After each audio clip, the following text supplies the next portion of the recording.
Du tittar på SVT Nyheter direkt där vi alldeles strax ska se USAs sittande president Joe Biden hålla ett anförande som vi kan tro ska handla om det jämna mellanårsvalet i USA där demokraterna ser ut att göra ett bättre resultat än väntat. Något som vi har bevakat tidigare ikväll här i vår studio. Vi har också kunnat rapportera om att senatsvalet i delstaten Georgia görs om i december. Det här uppger republikanen Brad Raffensperger som är Georgias delstatsminister. Ett val som kan avgöra majoritetsläget i den amerikanska senaten. Vi ska nu lämna över till Joe Biden som befinner sig i Washington och så ska alltså göra sitt första anförande om detta val. Vi ser nu livebilder därifrån.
Vi ser alltså bilder nu direkt ifrån Washington där USAs sittande president Joe Biden alltså bara om några minuter väntas komma ut till talarpodiet och göra ett anförande. Det första av den sittande presidenten efter det här valet som alltså vi rapporterat om mycket i SVT. Det som blev klart nu under kvällen här är att det blir en andra valomgång i Georgia. En utav de så kallade nyckelstaterna där den sittande demokratiska senatorn pastorn Raphael Warnock fightas mot den republikanska tidigare idrottsstjärnan Herschel Walker. Där kommer alltså ingen av kandidaterna att få minst 50% av rösterna vilket krävs ju då för att säkra segern där.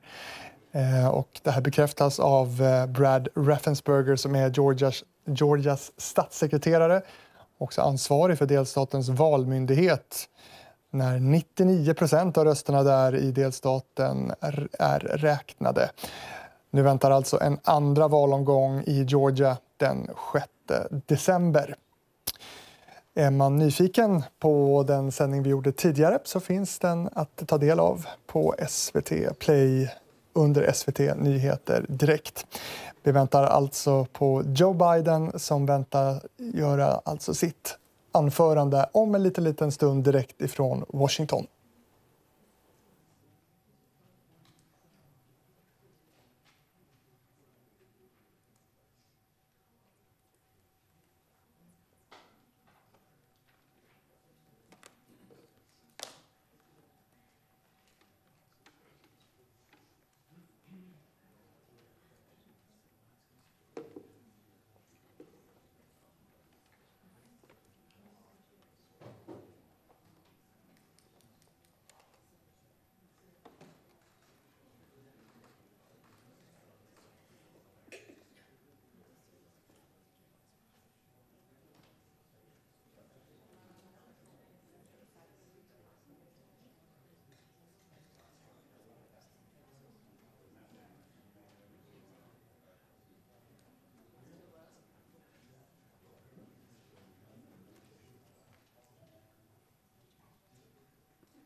Du tittar på SVT Nyheter direkt. Vi väntar alltså på en pressträff kan man väl säga med USAs president Joe Biden som enligt Vita huset, alltså nu vid 22-tiden svensk tid, ska göra ett uttalande om resultatet i mellanårsvalet där demokraterna på flera håll har gjort ett bättre resultat än väntat.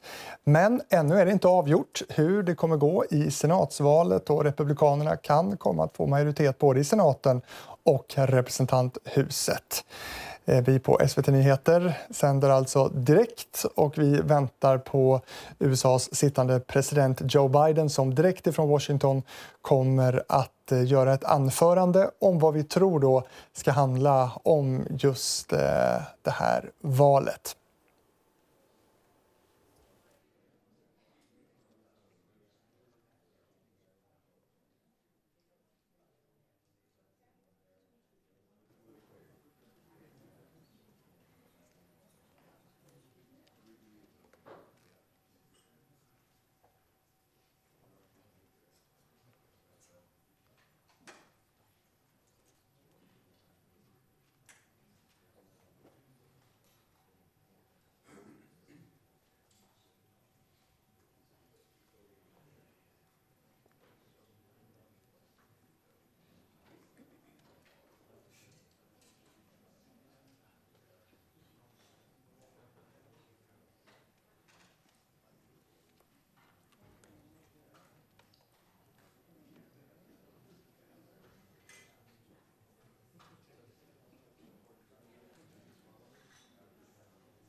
Sir, can I get you a fiber?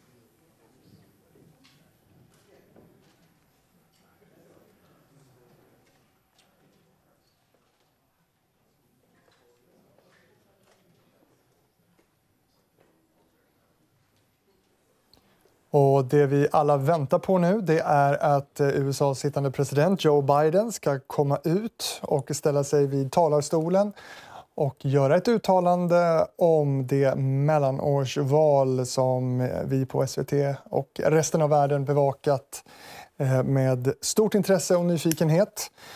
Vi fick alldeles nyss veta att det inte ska dröja speciellt länge till innan han kommer att inta talarstolen i Washington där vi nu alltså sänder live ifrån. Det väntas att han ska göra ett uttalande om resultatet i mellanårsvalet där demokraterna alltså på flera håll har gjort ett bättre resultat än väntat. Men ännu så är det ju inte avgjort hur det går i senatsvalet och republikanerna kan komma att få majoritet både i senaten och representanthuset.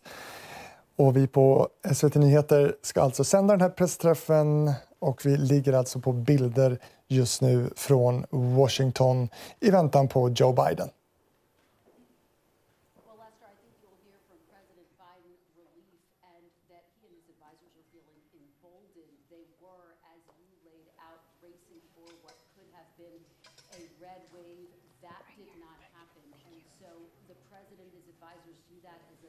Vindication of his policies and, frankly, of his closing message that focused on issues of the economy, abortion, and threats to democracy.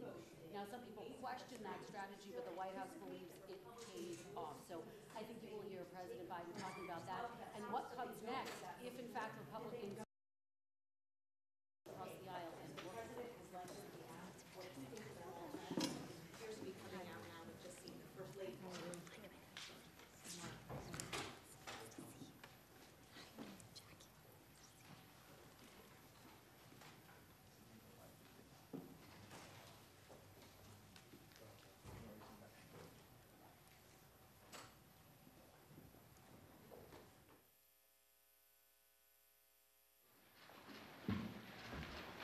Good afternoon.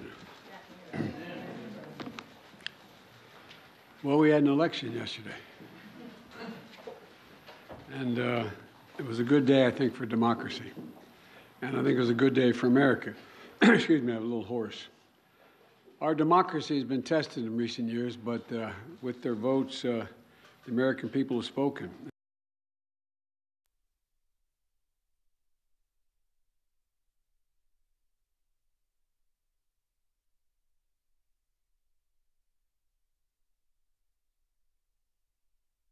They did their job and they fulfilled their duty, and apparently without much interference at all, without any interference, it looks like.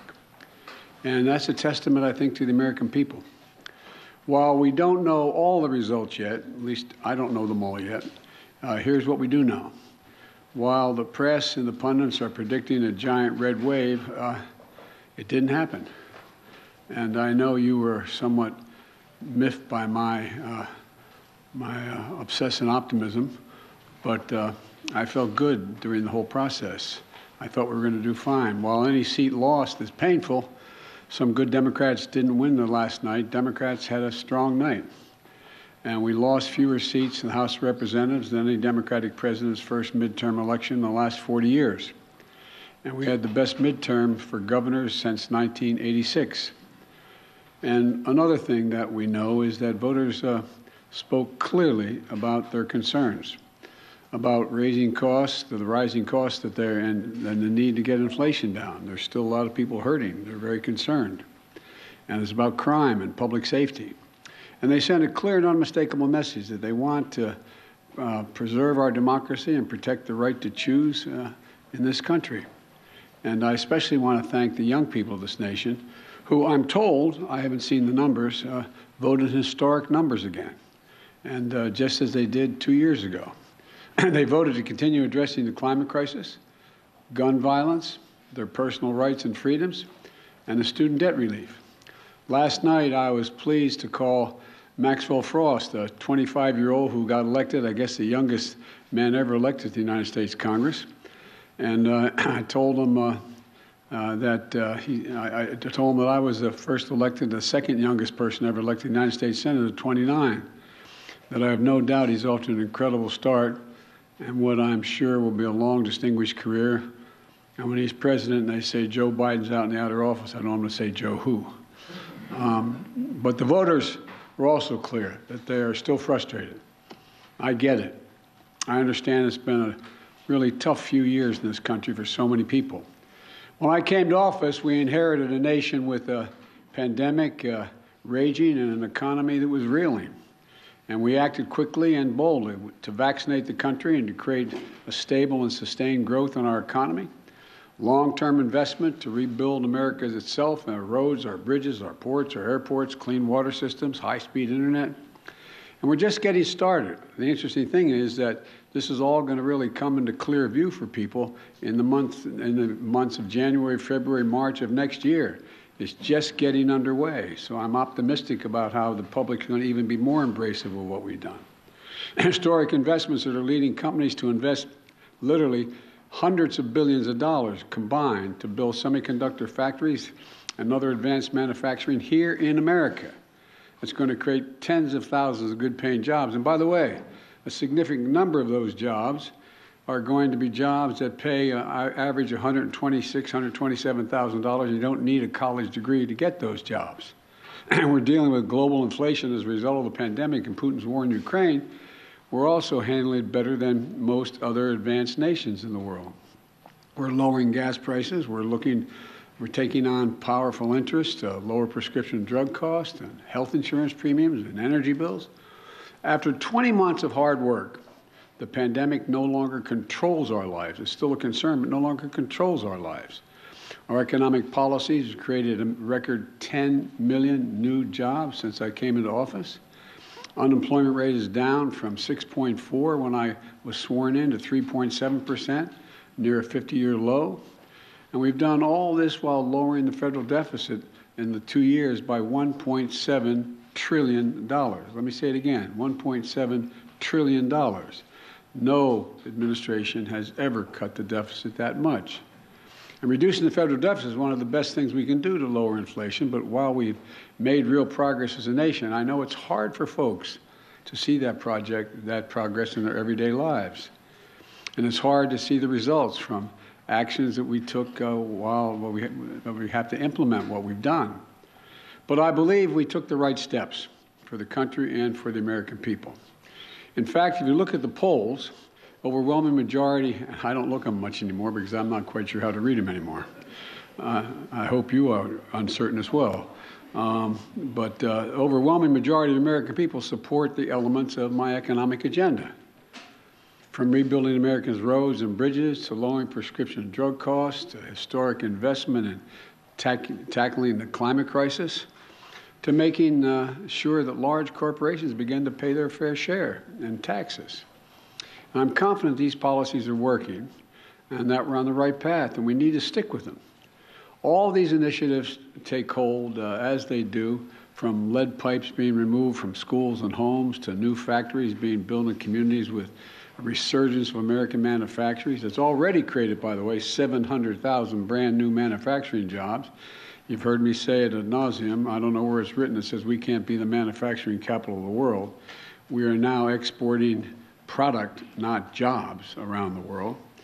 People across the country are going to see even more clearly the positive effects on their day-to-day lives.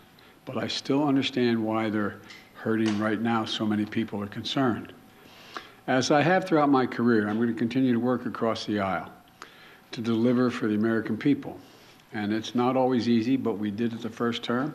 And I'll be surprised a lot of people that we signed over 210 bipartisan laws since I've become president, and we're revitalizing American manufacturing, gun safety, we did it together, and dozens of laws positively impacting on our veterans. And let me say this, regardless of what the final tally in these elections show, and there's still some counting going on, I'm prepared to work with my Republican colleagues.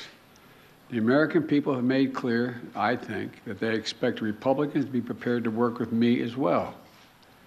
In the area of foreign policy, I hope we'll continue this bipartisan approach of confronting Russia's aggression in Ukraine. When I return from the G20 meetings in Indonesia with other world leaders, I'm going to invite the leaders of both political parties, as I've done in the past in my foreign trips, to the White House to discuss how we can work together for the remainder of this year and into the next Congress to advance the economic and national security priorities of the United States. And I'm open to any good ideas. I want to be very clear. I'm not going to support any Republican proposal that's going to make inflation worse. For example, the voters don't want to pay higher prescription costs for drugs. We've cut that now. We're going to kick into gear next year, next calendar year. And I'm not going to walk away from the historic commitments we just made to take on the climate crisis. They're not compromisable issues to me, and I won't let it happen. The voters don't want more taxes for the tax cuts for the super wealthy and biggest corporations. And I'm going to continue to focus on cost cutting for working and middle class families and building an economy from the bottom up and the middle out. I know you're tired of hearing me say that, but I genuinely mean it. That's what makes America grow. The wealthy do very well when the middle class is doing well, and the poor have a way up. And while continuing to bring down the federal deficit. You know, as we look at tax cuts, we should be looking at tax cuts for working people and middle-class people, not the very wealthy. They're fine. And look, if you can go out and be a multimillionaire, that's great. Just pay your fair share. That's all. That's all. Just pay your fair share. It's like those 55 corporations in 2000 that made $40 billion and didn't pay a penny in federal taxes. It's not right. Everybody has an obligation. So now they have to pay a staggering 15%. You all pay more than that for your taxes. So I'm going to keep my commitment that no one earning less than $400,000 a year, and that's a lot of money where I come from, are going to see their federal taxes go up. And I want to be very clear. Under no circumstances will I support the proposal put forward by Senators Johnson and the senator from down in Florida to cut or make fundamental changes in Social Security and Medicare. That's not on the table. I will not do that. I will veto any attempt to pass a national ban on abortion, but I'm ready to compromise with Republicans where it makes sense on many other issues. And I'll always put the needs and interests of the American people first. So let me close with this. On this election season, the American people made it clear. They don't want every day going forward to be a constant political battle. There's too much of that going on. And there's too much that we have to do. The future of America is too promising to be trapped in an endless political warfare. And I really mean it. You've heard me say it time and again for the last 20 months or so. I am so optimistic about the prospects for America. We need to be looking to the future, not fixated on the past. And that future is bright as can be.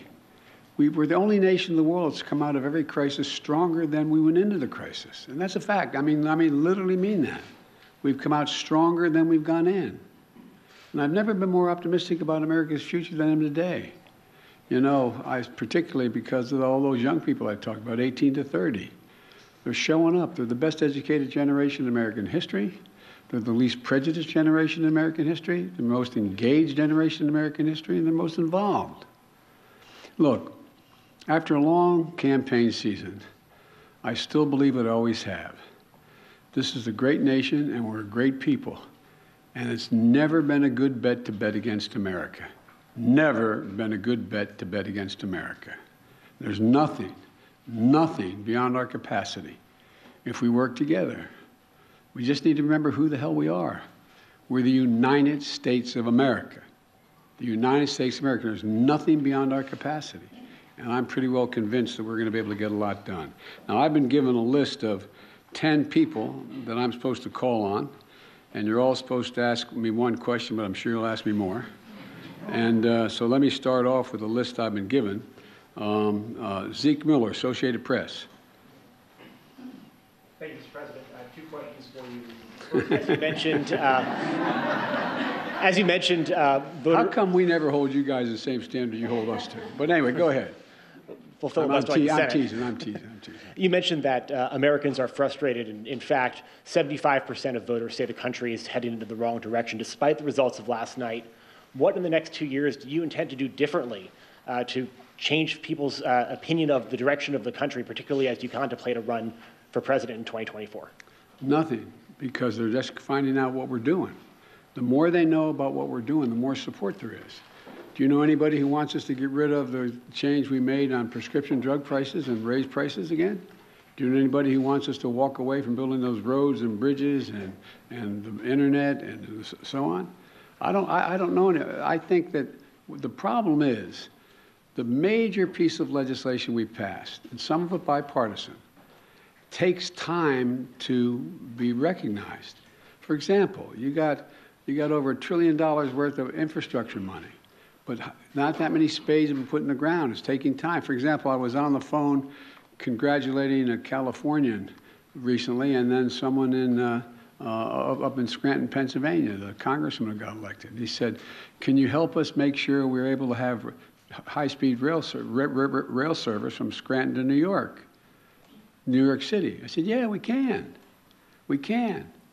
First of all, it'll make it a lot easier, take a lot of vehicles off the road, and we have more money in the pot now, already out there, we voted for, than the entire money we spent on Amtrak to begin with."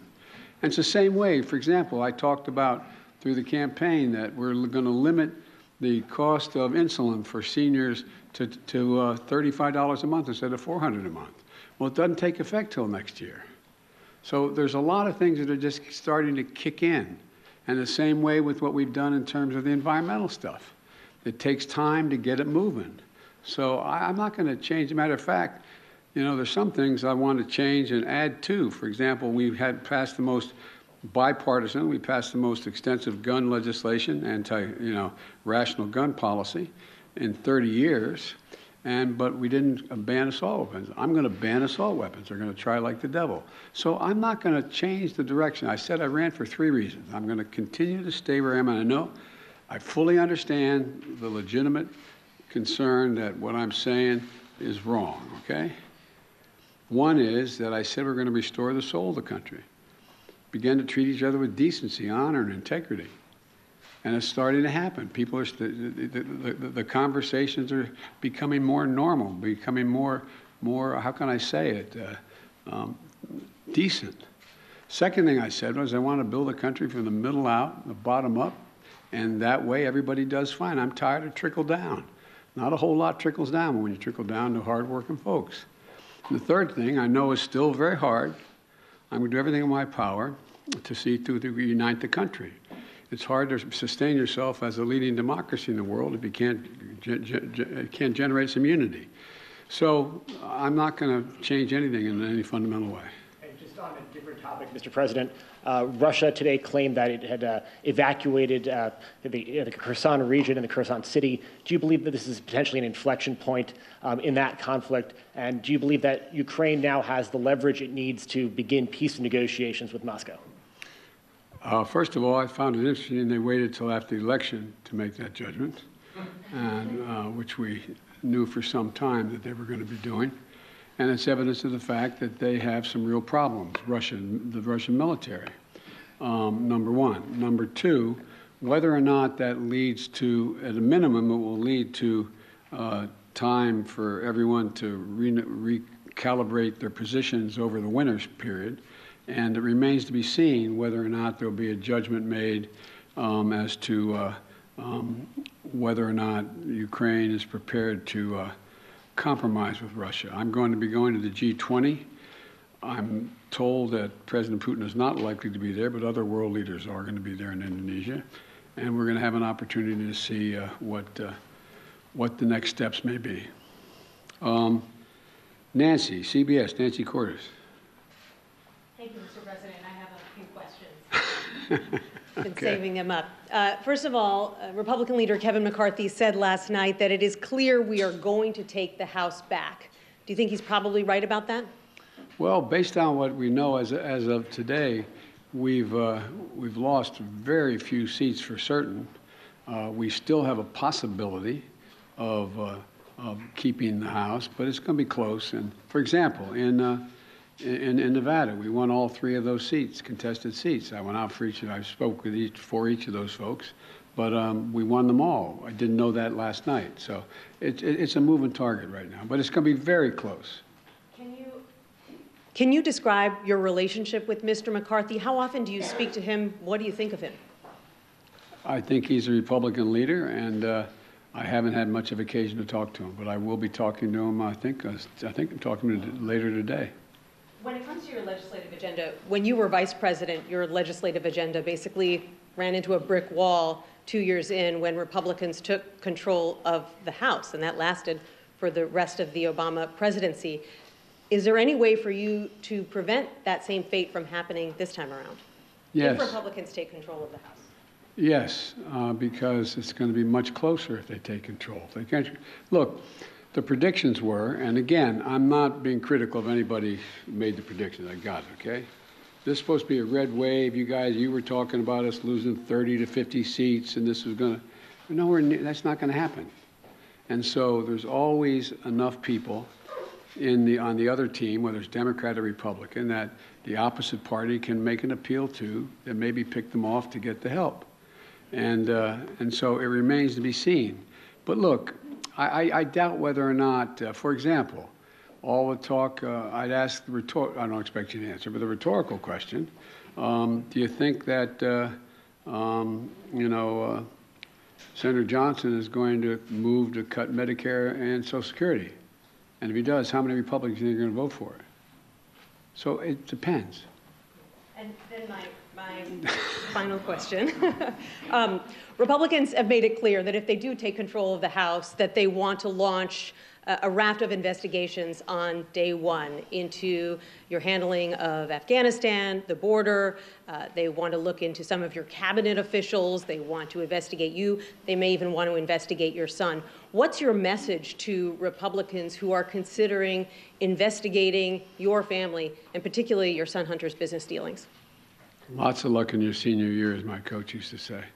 Look, I think the American public want us to move on and get things done for them. And, I heard that there it was reported, whether it's accurate or not, I'm not sure, but it was reported many times that Republicans were saying, and the former president said, how many times are you going to impeach Biden?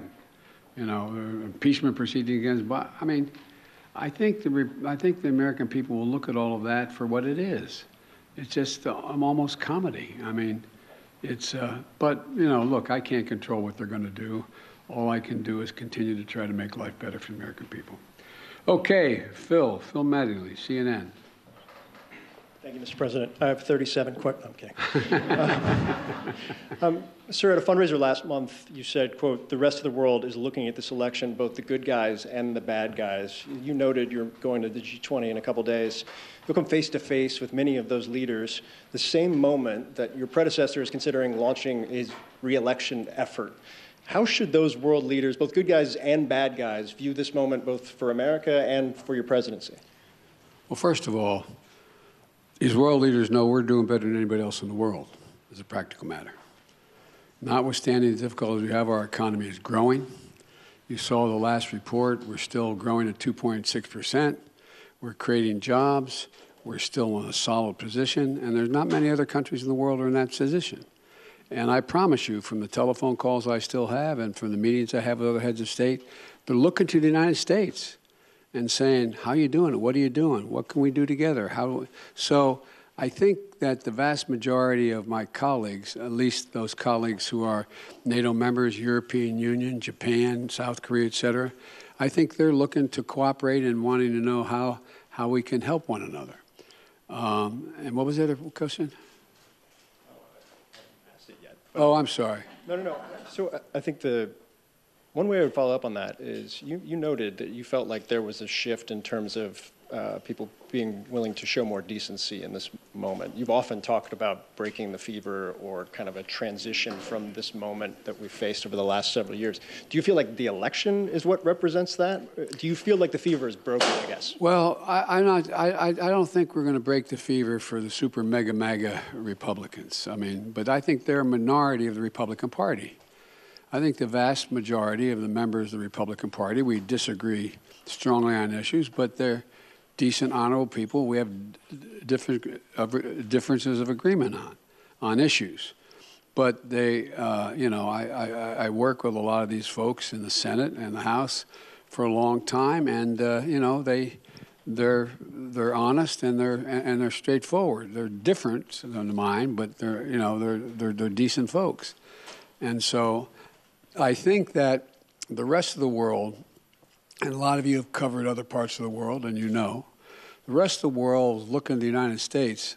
I guess the best way to say this is to repeat what some of you heard me say before.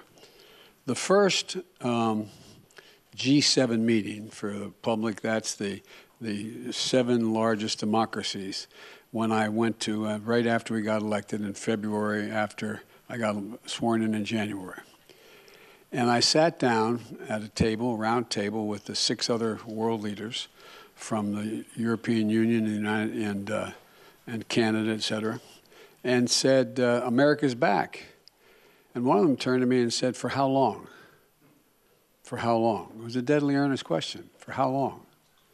And I looked at them, and then another one went on to say, and I'm not going to name them, went on to say, what would you say, Joe, if in fact we went to bed tonight here in England, woke up the next morning and found out that thousands of people had stormed the Parliament of Great Britain, gone down the hall, broken down the doors.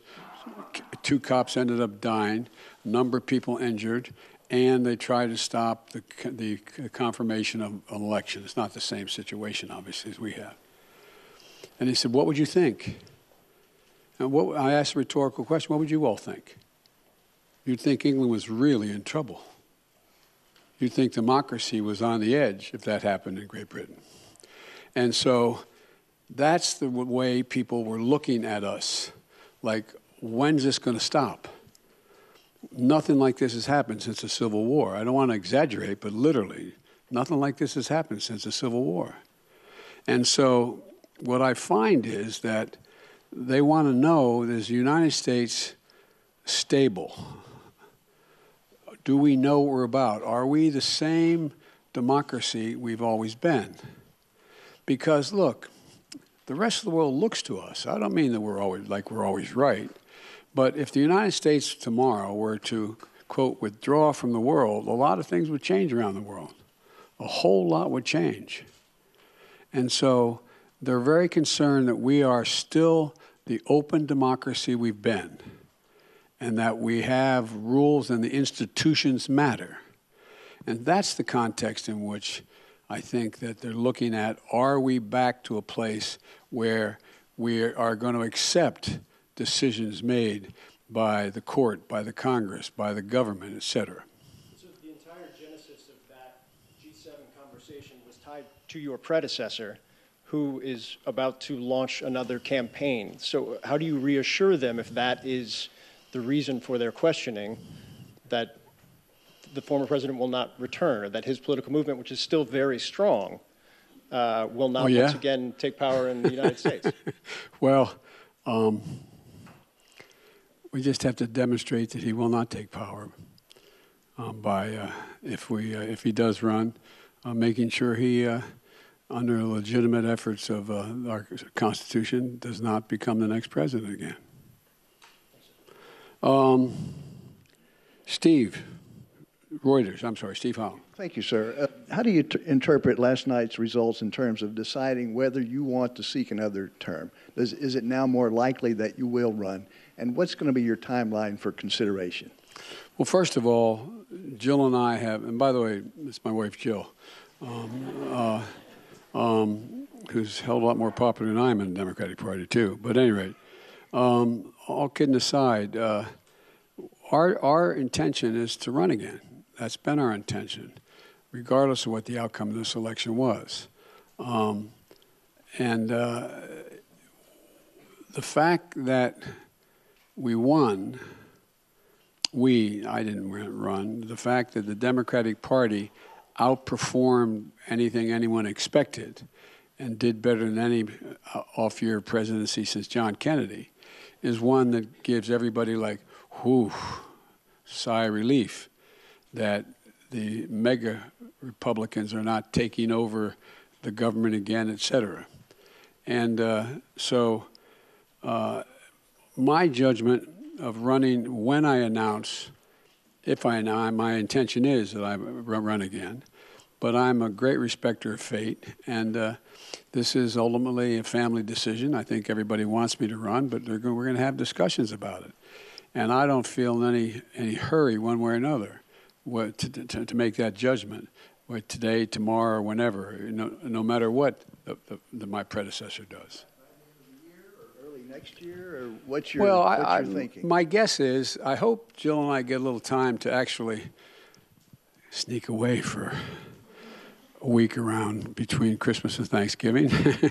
And my guess is it'll be early next year we make that judgment. But it is my plan to do it now. I mean, but, okay, I'm sorry. Karen Travers of ABC Radio. Thank you, Mr. President. WNBA star Brittany Griner today was moved to a Russian penal colony to serve out her 9-year sentence. Do you have an update right now on her condition? What do you know about that? And does this mark a new phase in negotiations with the Russians to secure her release? Can the U.S. now fully engage in talks on a prisoner swap? Well, we've been engaging on a regular basis. I've been spending a fair amount of time with her wife about what's going on with her. And my guess is, my hope is that now that the election is over, that Mr. Putin will be able to discuss with us and be willing to talk more seriously about prisoner exchange. That is my intention. My intention is to get her home. And we've had a number of discussions so far. And I'm hopeful that now that our election is over, there's a willingness to negotiate more specifically with us. Thank you. And if I can, your press secretary had said that the U.S. government has continued to follow up on that significant offer, but also had proposed alternative potential ways forward with the Russians. Can you tell us what those alternative ways forward are and how Russia has responded to those? Yes, I can, but I won't. Okay, I can't. I mean, you know, it would not be a wise thing to do in order to see if they would move forward. But it is my... Vi kommer att lämna presskonferensen med Joe Biden här. Det är en del andra frågor som inte har just med valet att göra. Det vi hörde var väl ändå en optimistisk president som vill se framåt och inte bakåt, som han sa. Det var en bra dag idag för demokratin och det var en bra dag för USA, sa han också om mellanårsvalet och konstaterade att den röda vågen uteblev. Han tackade särskilt alla unga som har röstat. Joe Biden alltså, USAs president direkt från Washington. Vill du följa nyhetsläget om det amerikanska mellanårsvalet, då gör du det på svt.se. Och är du intresserad av amerikansk politik och valet så rekommenderar jag också vår sändning med min kollega August Håkansson från tidigare ikväll med våra korrespondenter Stefan Åsberg och Fouad Josefi direkt från USA och experter här i studion om det väldigt jämna mellanårsvalet. Det finns att titta på när du vill på SVT Play. Vi som har jobbat med den här sändningen av Joe Bidens tal från Washington tackar för oss.